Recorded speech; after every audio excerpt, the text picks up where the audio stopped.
Markets are soaring to record highs, but underneath the surface, the signals are screaming conflict. Rate cuts, inflation surprises, geopolitical shifts. Where's this really going?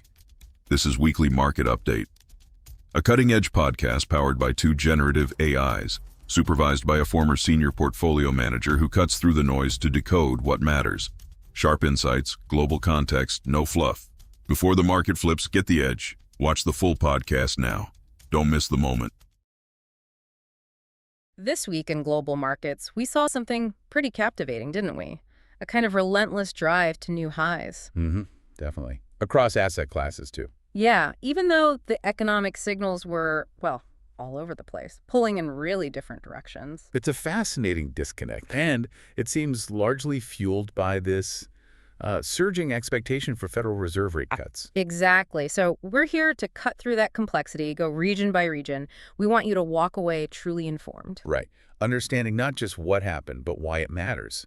Because while the market optimism is almost palpable, You can feel it. you can, especially around those Fed cuts. But the underlying data we've looked at this week, it paints a far more nuanced picture, lots of cross-currents. Okay, so our mission today, give you the crucial context to navigate those currents, help you spot maybe the hidden tensions, the real drivers. Precisely. Let's get beneath the surface noise. All right, let's jump in. Week ending August 15th, 2025. The big theme, no doubt, was that growing anticipation of a Fed rate cut cycle, maybe starting as early as September. That's the bet the market's making.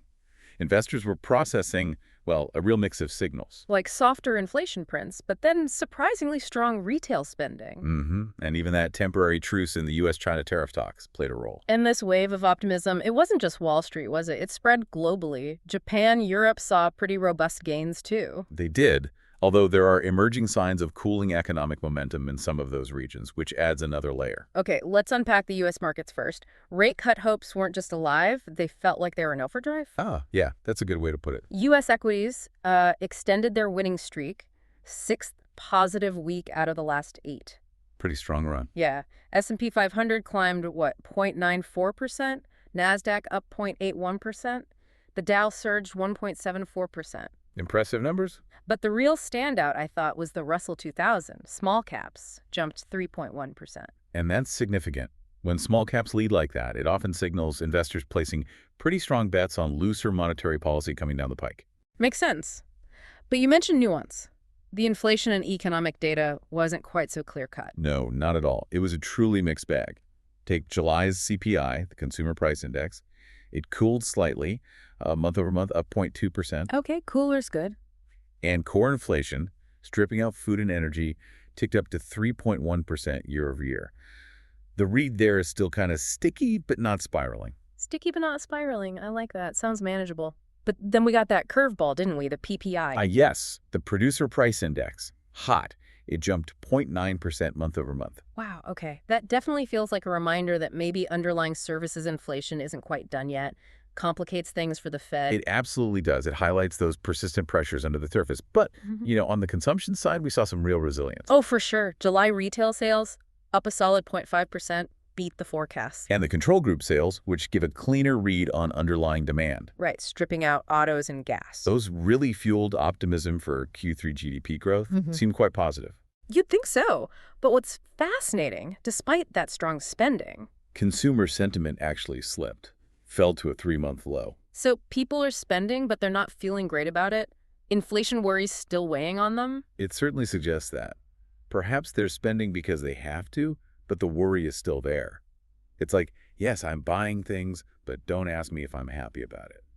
Classic market puzzle. Huh. Okay, and speaking of puzzles and mixed signals, the bond market. What happened there? Also interesting.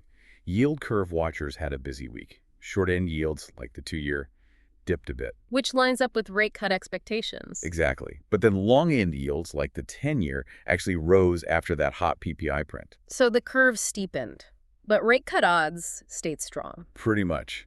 The market seemed to acknowledge the inflation data, but remained convinced the Fed's going to cut in September anyway.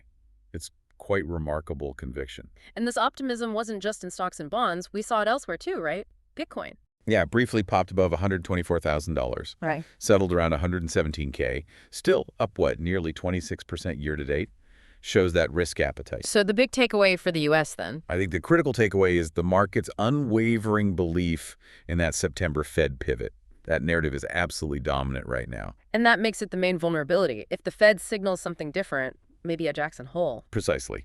The market is largely looking past this short-term inflation volatility, just banking heavily on easing, even though the economic signals are, well, anything but straightforward. Okay, let's jet across the Atlantic. Eurozone. Europe seemed to follow Wall Street higher. It did, yeah. Got that double dose of optimism the Fed hopes, plus the U.S.-China tariff pause. So we saw gains across the board. XX 600 up over 1%. France's CAC 40 surged over 2%. Italy's FTSE MIB up almost 2.5%. Yes, looking robust on the surface. But you hinted at underlying weakness. Right. If you dig into the domestic data, it tells a weaker story. Yeah. Germany, for example, saw industrial production fall 1.3% in June, much worse than expected.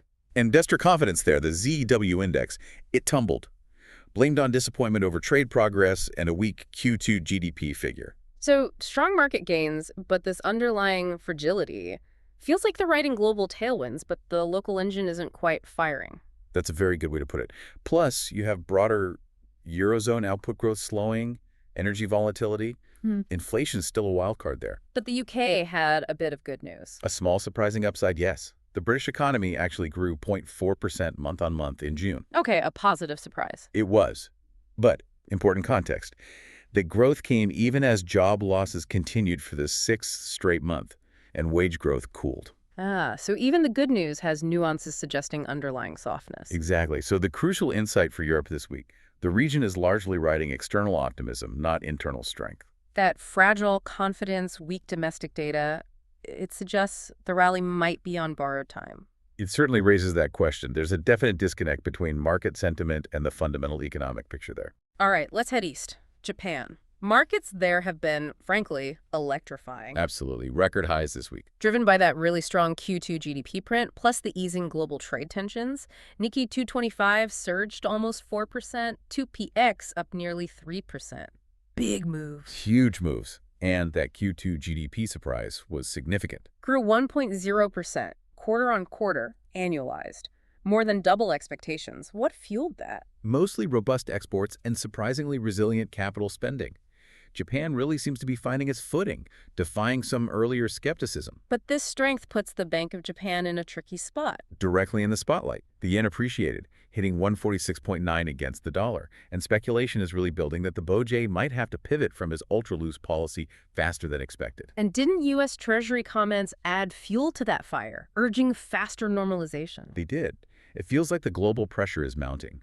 Market expectations are now building for a BOJ rate hike later this year. Especially with talk of U.S.-style services inflation maybe cropping up in Japan. That's gaining attention, yes. So the BOJ faces a challenge. How to transition policy without derailing this newfound economic momentum. So the core insight for Japan... It's this collision course. Strong economic momentum meeting a currently lagging policy stance. This really raises the stakes for policy clarity from the BOJ heading into year-end. Could cause some volatility. Okay, fascinating. Let's pivot finally to China.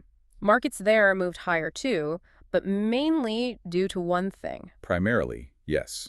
That news of a 90-day extension in tariff negotiations with the U.S., a key geopolitical factor. Bought some breathing room. So CSI 300 up over 2%, Shanghai Composite up 1.7%, Hang Seng up 1.6%. A relief rally. Definitely a relief rally.